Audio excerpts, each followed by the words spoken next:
Olá, bem-vindos a mais uma edição do Bastidores do Turismo. Estamos aqui com Alexandre Sampaio, que é presidente da Federação Brasileira de Hospedagem e Alimentação e também do Conselho Empresarial de Turismo e Hospitalidade da CNC. Tudo bem, Alexandre? Tudo bem, Arthur. Hoje o tema, claro, vai ser política, né? Nas últimas semanas o Portal Parrotes colocou várias notícias, tanto do presidente eleito Jair Bolsonaro, tanto da movimentação no Rio de Janeiro, aqui em São Paulo. Tem uma grande expectativa de como que o turismo vai ser encarado por esses novos governantes. Uma grande renovação, inclusive na Câmara, e o Alexandre é o cara do turismo que está lá em Brasília sempre, é um dos mais bem articulados. Vamos começar no nível federal. Como é que você viu a eleição de Jair Bolsonaro? Bom, na verdade, Jair Bolsonaro atendeu uma expectativa do povo brasileiro de renovação, de um processo, um discurso que teve empatia, muito também do processo de rejeição ao partido contrário. Em suma, era um processo meio de renovação da democracia, eu acho favorável, e os primeiros contatos com eles na questão do turismo foram muito bons. A CNC coordenou um trabalho de fazer um documento com as principais reivindicações, entregou a todos os candidatos antes da eleição. O Jair Bolsonaro leu o documento, o que você sente que ficou mais sensível para ele dessas reivindicações do turismo? Bem ressalvado por você, nós entregamos um documento oriundo do Conselho, com a participação de todas as entidades nacionais representativas que têm assento no Conselho de Turismo e Hospitalidade da CNC. Nós entregamos na casa do candidato, no dia do debate, numa televisão importante, e ele nos abriu a casa dele de maneira muito simpática e cordata. Tivemos a oportunidade de falar rapidamente, ele leu. E nas declarações posteriores, até antes um pouco da eleição e pós-eleição, ele ratificou os pontos que estão inseridos no documento. Então ele leu o documento, em contato também com o filho dele, eventualmente pessoas próximas do entorno dele, há uma percepção clara de que ele entende que o turismo vai ter um papel relevante no governo que se aproxima. Um dos principais pontos da própria campanha dele, do governo dele, é a questão da segurança. É verdade. E se a gente falar de segurança e turismo, elas estão muito ligadas, né? Tem essa imagem aí do país violento e que acaba inibindo o turismo, né? Você é do Rio de Janeiro, eu sou do Rio de Janeiro, a gente sabe como que essa questão da violência trabalha no Rio de Janeiro, como que você vê essa questão da segurança pública? No segundo momento, quando nós estivemos com ele já depois da eleição, numa espécie de, vamos chamar assim, de uma confraternização da vitória, ainda em petit comité, tivemos na casa do empresário Paulo Marinho, que faz parte do grupo que discutiu a campanha. Tivemos a oportunidade de estar mais próximo dele e falarmos algumas coisas sobre o documento. O candidato, o presidente eleito, ratificou que segurança é fundamental, ele vai implementar um processo rígido de segurança no país, especificamente também no Rio, vai merecer uma atenção com a eleição também do nosso governador Witzel. Isso para ele é fundamental e resolve grande parte dos problemas de imagem do Brasil. Mas ele também atentou para algumas passagens do documento, como por exemplo as PPPs em parques nacionais.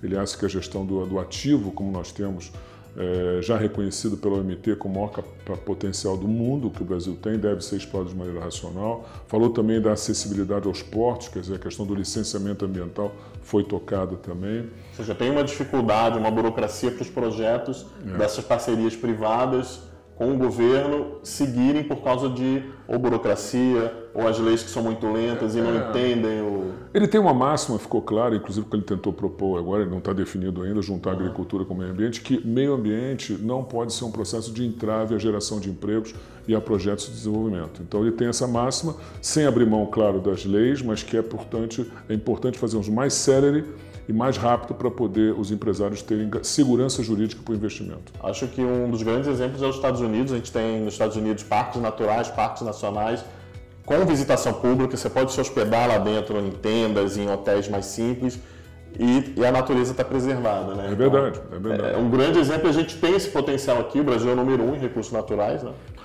Tem parques americanos, já que você tocou nos Estados Unidos, como Yellowstone, recebe mais gente que o Brasil. Então é uma loucura isso, nós precisamos resolver esse imbróglio.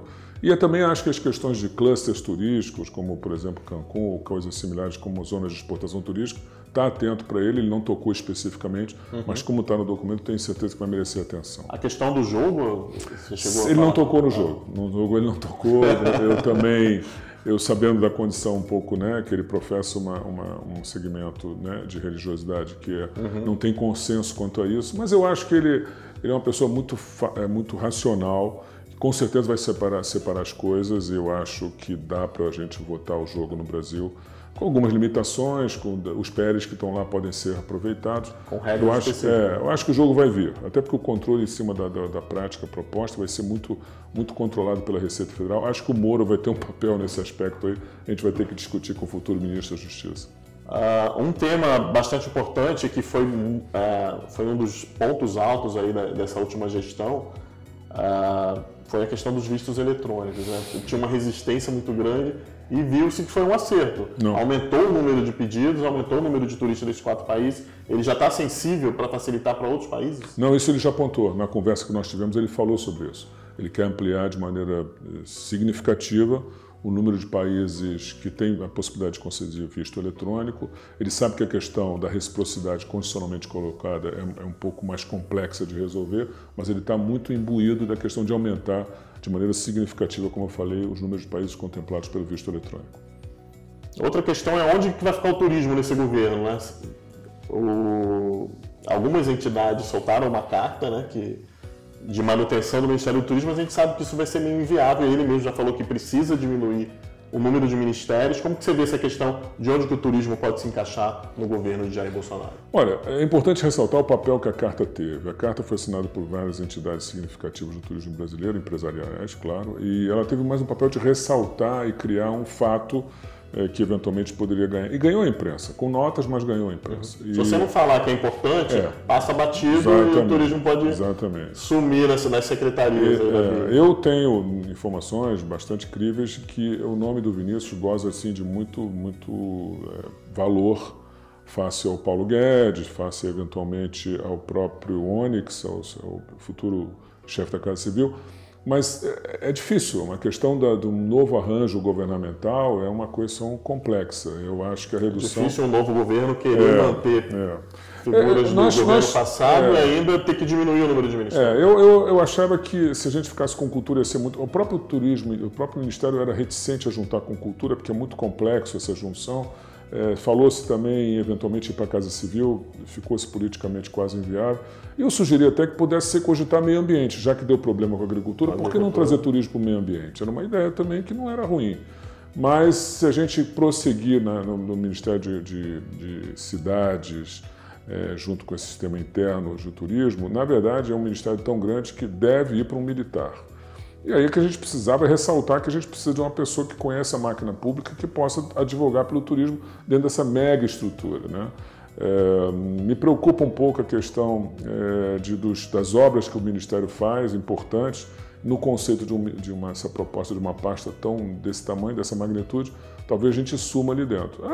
A questão está em aberta, está sendo discutido, mas a gente fez muito mais a carta no sentido de propor o debate, ressaltar o turismo e relevar o papel que ele vai desenvolver no próximo gestão. Até porque no documento que vocês prepararam antes tem todos os números, o emprego gerado, a importância do turismo está ali registrada. Exatamente. Você falou das obras, muito das obras vêm do Congresso, que também foi renovado, né? E vocês têm um papel muito grande lá em Brasília de trabalho com as comissões, trabalho com os parlamentares.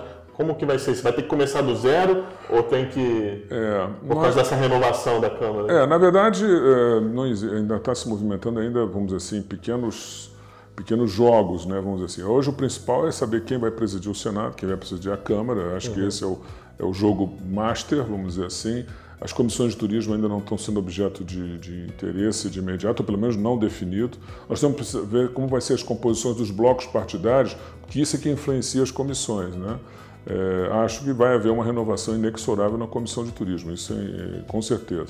Até porque a antiga presidente da Comissão do Senado de Assuntos Regionais e Turismo foi eleita governadora do Rio Grande do Norte. Então, vai haver uma movimentação. Isso vai ser importante, claro que vai ser importante. Ressaltando a tua pergunta que as emendas basicamente do Ministério do Turismo eram parlamentares, vai mudar um pouco isso. O presidente eleito já falou que muito agora vai ser uma relação direta com menos Brasília e mais estados e municípios, quer dizer, a relação talvez não perpasse tanto pelo Congresso. Nós vamos ter que observar um pouco como é que vai ser esse desenho, essa dinâmica. Um dos membros mais ativos aí da Comissão do Turismo por anos foi o deputado federal Otávio Leite, que não se reelegeu esse ano, mas que acaba de ser confirmado o secretário de Turismo do Estado do Rio de Janeiro. Como é que você viu essa indicação do Otávio? Grande parte do trade turístico fluminense, carioca, se posicionou, eventualmente, claro, fizemos um evento para o Eduardo Paz, mas também entendemos que o candidato Witzel, até então na época, reunia condições de de ser eleito, né? Então nós nos aproximamos, fizemos uma proposta, entregamos um documento similar, customizado para o Estado do Rio de Janeiro para ele. Tivemos partícipes em 2 eventos na véspera da eleição, né? Um, inclusive, no meu hotel, a gente os recebeu para o café da manhã, tivemos uma condição de falar muito com todos os líderes lá desse documento, muito próximo dele. Ele foi sensível. Levamos o deputado Otávio Leite nesse evento, levamos no dia seguinte no evento que fizemos na Lapa, para justamente juntar cultura e turismo, e fomos gratificados pela indicação dele. Estamos muito satisfeitos. Ele já faz parte do grupo de transição e já levou a presidente da ABEOC, a Adriana ABEOC, já faz parte do grupo de transição. Está trabalhando 8 horas por dia pro bono. Então está sensacional, né? Então começou bem. E você acha que a dobradinha município-estado vai funcionar? O Marcelo com o Otávio, Marcelo na Rio Tour, Otávio na Secretaria Estadual. O Rio está precisando de um novo momento aí, né? Olha, Arthur, me preocupa um pouco a questão do Rio de Janeiro, né? A cidade do Rio está com finanças ainda cambaleantes. O Marcelo, apesar de todo o esforço que faz, ele admite que não tem recursos, né? E me preocupa ainda uma situação que aconteceu, eu não tive presente, mas o meu secretário executivo, Heraldo, teve, que foi uma declaração do Castanheira, que é o presidente da Liesa, que falou que o sambódromo está inusável, vamos dizer assim, tá? Literalmente destruído, e que nós estamos há poucos meses do Carnaval e é uma ameaça concreta à realização do Carnaval como o Rio merece. Isso é muito preocupante. A Prefeitura não tem demonstrado ainda uma preocupação quanto a isso. Eu sei que existe um embate entre Liesa e Prefeitura, mas a gente entende que é preciso solucionar isso. Eu espero que o Governo do Estado, quando entrar agora, possa colaborar para a solução desses problemas. Que não é possível que não se entenda que esses eventos geram riquezas, emprego, desenvolvimento, impostos. Claro. Você falou também na questão da parceria aí de ter verba, né? Não adianta você ter uma secretaria e não ter verba. Eu estou aqui em São Paulo, sou do Rio de Janeiro, eu não vejo o Rio de Janeiro se promovendo aqui. E agora a gente tem um governador eleito aqui em São Paulo que já teve atuação forte no turismo. Você acha que eles podem aproveitar e fazer um intercâmbio aí e ter mais presença do Rio aqui? O paulista adora ir para o Rio de Janeiro. Se você ficar sem se promover aqui, o paulista não vai para o Rio de Janeiro. Não, isso é uma verdade. Rio Tour não tem feito muita coisa, porque não tem recursos, efetivamente. Tentou desenvolver um viés, né, por parcerias público-privadas, não andou muito. Nós estamos muito preocupados. Eu espero que o Governo do Estado, apesar de a gente saber que também que as finanças estaduais estão críticas, piores que a do município, né? Muito piores. Pelo que a gente ouve. Eu acho que o governador, junto com o Otávio, vai poder deslumbrar aí parcerias público-privadas. Eu acho que o caminho é um pouco esse. Isso depende também de algumas ações de PL que estão no Congresso. Se a gente passar a Embratur como agência, vai ser importante. Se vier os 100%, até 100% de capital internacional nas aéreas, podemos fazer um projeto bacana para a atração do Rio de Janeiro, com mais companhias aéreas voando para o Rio. Inclusive os concessionários do Galeão estão preocupados com isso. Eu acho também que a modernização da lei geral traz alguns benefícios e alguns parâmetros que possam colaborar. Eu acho que o esforço tem que ser conjunto, senão não vamos conseguir nada. E por falar em esforço conjunto, de agora até pelo menos meados aí do ano que vem, vai ser de muito trabalho de vocês em Brasília. Tanto o CNC, a federação, as outras entidades estão unidas para exatamente inserir o turismo aí com força nesse novo governo. Não há dúvida. Nós estamos em contato permanente com novas lideranças do Senado, principalmente aquelas que foram também alçadas pelo PSL, o próprio filho Flávio Bolsonaro, filho do nosso presidente eleito. Existe um grupo bom de deputados eleitos pelo Rio de Janeiro e por São Paulo também pelo PSL, que vão ter um papel preponderante nessa nova arranjo, vamos dizer assim, parlamentar. Todos são muito sensíveis para o turismo, então acho que a gente pode trabalhar muito em conjunto.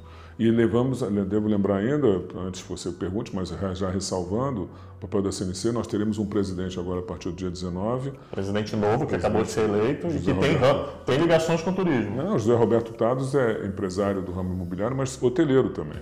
Então ele tem um turismo muito próximo, tem uma agência de viagem lá, seus irmãos presidem a BAV, ciclicamente, a Sindetur. Então, eu acho que nós vamos ter o turismo na pauta. E ele mesmo, já falando comigo, ele disse que nós vamos priorizar o turismo, porque o turismo tem um papel importante. Bom, então eu acho que o recado é esse, o turismo se unir e aproveitar esse momento novo, seja de renovação, seja de novos parlamentares, e mostrar a sua importância e a sua força, como ressaltou o Alexandre, a união aí de todas as entidades. Alexandre, muito obrigado pela sua participação. Obrigado aqui. A você, Arthur. E a gente volta semana que vem com mais bastidores do turismo. Tchau, obrigado.